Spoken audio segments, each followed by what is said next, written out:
Rabotaï, pour continuer toujours l'idée de l'éducation des enfants, on sait très bien que le mot aussi Hanouka, la fête de Hanouka, c'est l'inauguration, mais c'est aussi le mot Hinour, c'est l'éducation. En fait, de même qu'on a inauguré Hanouka Tamishkan, on a inauguré à Hanouka, comme c'est marqué que les Hatid de la voix, quand je a promis que Hanouka, le cadeau va être qu'on va inaugurer le Mishkan à Hanouka, mais c'est aussi donc le Hinour, c'est l'initiation à comment élever nos enfants, comment s'élever à nous. On l'a dit plusieurs fois.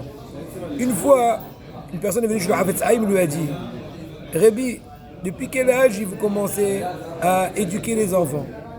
Il a dit Hafetz Haïm, cher ami, quel âge as-tu? Il lui a dit imaginons, j'ai 22 ans. Et il a dit eh ben, écoute, j'ai une nouvelle pas très sympa à te dire. Tu as 22 ans de retard. L'éducation commence par soi-même. De même qu'on dit que charité bien ordonnée commence par soi-même, éducation bien réussie commence par soi-même.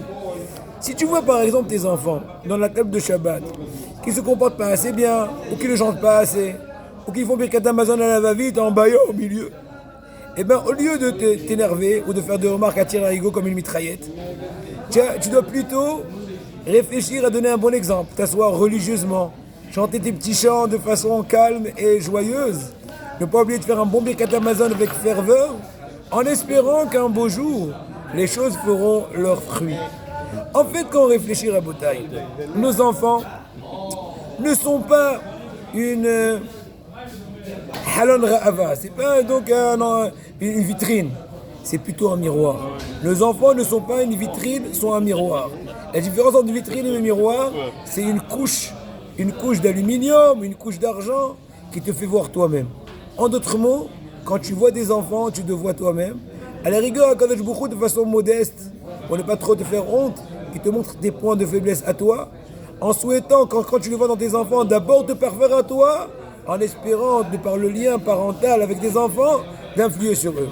Ma grand-mère, une fois, elle a eu une discussion sérieuse avec un de mes oncles, donc avec un de ses enfants, et c'est donc ce fils-là à elle, donc, et c'est un peu plein. Il dit, maman, écoute, j'ai un tel fils à moi, qui est comme ça et comme ça, je ne sais pas comment très bien me comporter vis-à-vis de ce point-là et cet autre.